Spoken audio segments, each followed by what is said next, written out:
Good afternoon and welcome to another video with a guy and his projects. I know you've seen a lot of this truck lately. We're getting it ready, we're getting it prepped, we're getting it to a point where I can trust it to take me and my family camping without breaking down.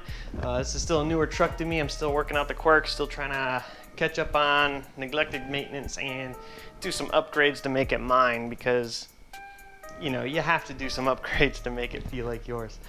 I do anyway. You know what I mean. Anywho, so today what we're doing is we just did the Max AC mod. Check out that video. And while I had the coolant system open anyway, we didn't really lose more than a quart of fluid. But I'm going to go ahead and replace the thermostat on this truck because I think it's sticking in the open or the closed position. So either the thermostat on this truck runs really hot or it's sticking, because I'll sit there and cruise on the freeway in a 110-degree day and this will be running at about 210 degrees, the coolant anyhow.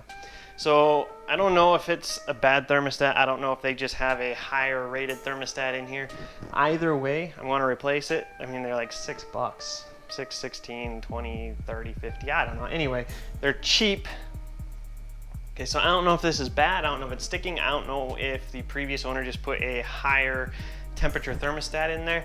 Either way, I'm going to replace it. It's cheap enough for me that if I'm opening the system to see, I might as well just put a new one in there and then not have to worry about it for forever. So that's my philosophy. That's where we're at. So we are replacing the thermostat. This truck is going to be super easy, or so it looks. So you can do it with just a 10mm ratchet from what I can tell, and a pair of channel locks. We're going to use an actual Ford Motorcraft thermostat. Now, the part number for the thermostat we're using is right here. That's that RT-1195 or 7CAT3 Zebra-8575-boy. And that looks like your average everyday thermostat. Nothing special. So that's the thermostat. I also purchased, this is separately, the O-ring for the thermostat, and that is Ford Motorcraft part number as well, which is RG-571- bunch of spaces 1X or F250 V10 6.8L. And that's what we're going to put in, or that's what we're going to try to put in, and we'll see how it goes. So that being said, check out my video on the Max AC mod. Check out my video on the aftermarket mirrors, the AC system, the balance beads. We're doing balance beads today too for these 35-inch tires. I'm going to show you how to install those. Hopefully it works out. So I got lots of videos. Check them out. I got other vehicles too. Let's get started. All right, so let's take note. We're going to be undoing the upper radiator hose, but it's going to have coolant in it. So we've already put our tray down there. You'll see some coolant splattered around from like I said, we just did Max AC mod.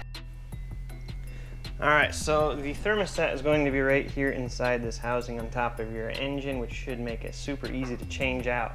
It's 2 bolts, 2 10mm bolts right on top. Boom, pull it up, pull it out, put the new one in, redo, you're done, minus a little burping of the system. However, if you'll notice, this is the lower spot of this hose. So if we take that off, you're gonna have coolant dripping right into the V cavity of your engine, which is all gonna burn off and smoke like crazy, which is fine until you forget that you did that and it starts smoking and you think you have issues.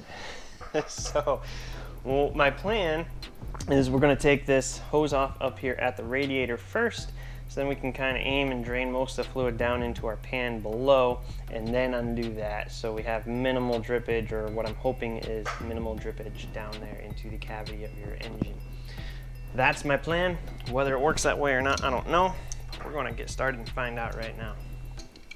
So your first step is obviously going to be to undo this clamp. Oh. And at this point too, if you're replacing your thermostat already, you might as well look into seeing if your hose is any good. If your hose is bad, this would be a good time to go ahead and replace that. My hose is good, so we're not going to. Okay, just gonna wiggle this loose. Oh.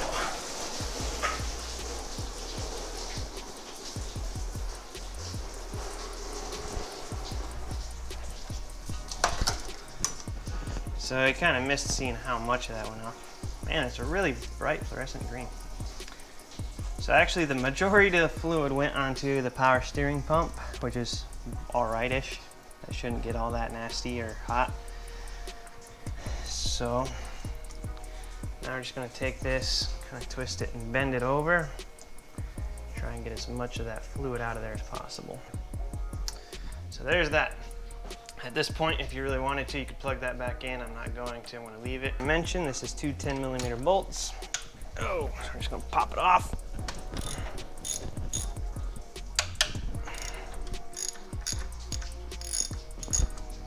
And we're still getting some coolant on the engine. Here, we can shove some rags down there, maybe catch some of it. Okay, there's one. And I think, just for video purposes, I'm gonna go ahead and unplug this. There it is. And there's number two. Now you should be free to pull this up here. That's the inside of your system.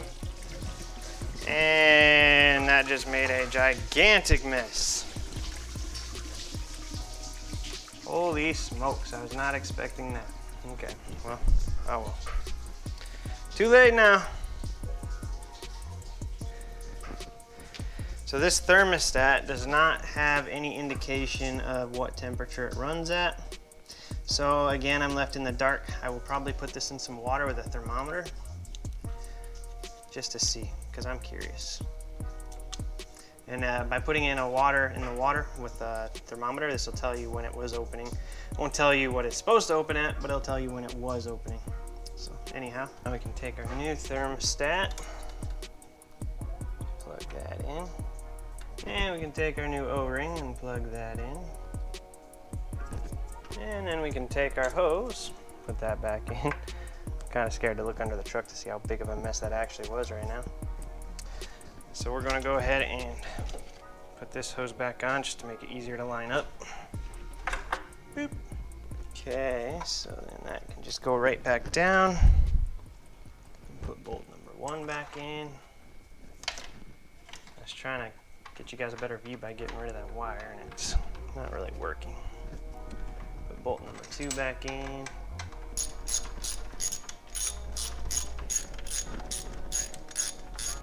I did not look up the torque specs on this, but you don't want to crank it, just go till it's freaking tight.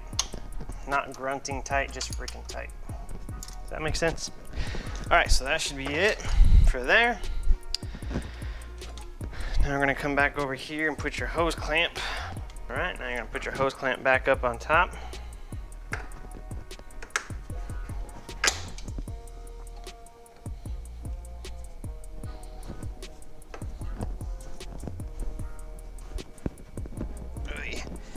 If you're lucky, it'll go back on without fuss. There we go. All right, so you are back to installed status. You're done with your tools. Now we just need to fill the system back up with coolant. All right, so now that we drain this entire freaking reservoir, which I wasn't counting on, yes, it's the high point, so it's going to drain. I was just living in La La Land, I guess. So if you want to do this without making the mess I just made, go and try to drain your fluid first or pull it out of the reservoir, drain it from the radiator, whatever. So now we're going to go ahead and fill this back up.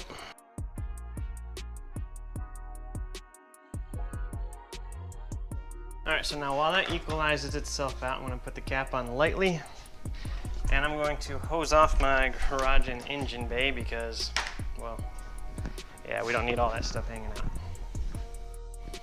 All right, so once you get your reservoir full, go ahead and put your cap on, and now you're gonna kind of burp it just to give yourself a head start. Squeeze that upper hose. You're just gonna squeeze it a few times. Oh yeah, see, I can feel the coolant in there right now. So now you know there's coolant in there, it just eliminates more bubbles for later. Anyway, we are at max capacity, so we're gonna go ahead and fire the truck on.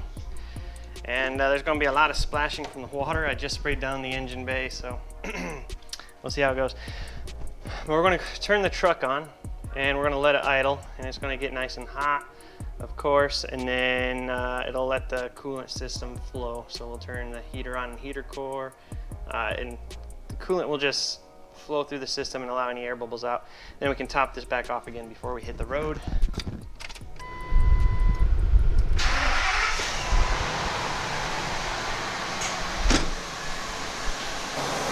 So we're just letting it run, letting the coolant flow through the system, letting that thermostat open.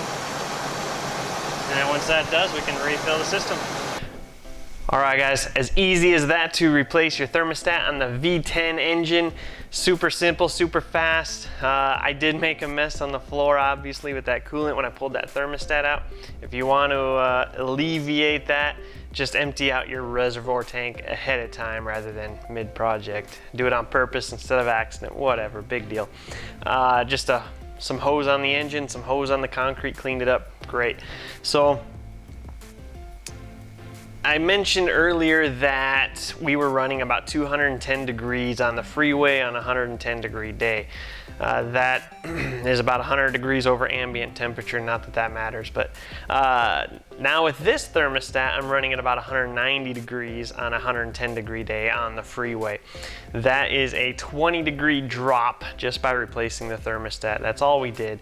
So was it worth it? To me, yes. The thermostat the previous owner had on this thing had 0 markings on it whatsoever. Most of the thermostats I've replaced on various cars usually have a stamp right on the thermostat saying what temperature it's for, the brand. And the one I pulled out had nothing. There was nothing on that thermostat. So I don't know who made it. I don't know what the temperature was rated for. I know nothing about what was in there. At least now I do. So I'm going to link the thermostat and the O-ring down below, as well as that upper radiator hose in case you need to replace it while you're doing it. That's a good time. Mine was good, I didn't need to, but I would recommend it if that's a fantastic time to change it if you need to change it. So check those out. Remember, I do earn from qualifying purchases through Amazon links. And yeah, if you liked what you saw, leave me a thumbs up, leave me a comment down below, and smash that subscribe button. I've got a playlist specifically dedicated to this truck and the projects we've done and the projects we're going to do, so check out that playlist. A couple other projects we have coming. We're going to be doing the entire front end as far as the axle goes, essentially, the steering. So we're going to replace the U-joints, the ball joints, the hub and bearing assembly. I feel like there's more, the axle seals and all that stuff. We're going through that whole front end. We're gonna do tie rods. We're gonna do the freaking suspension. A lot of stuff coming up, so stay tuned, and we'll see you next time. Thanks, guys. Woo, did you see that? That's the UPS truck. I might have some goodies coming. Haha.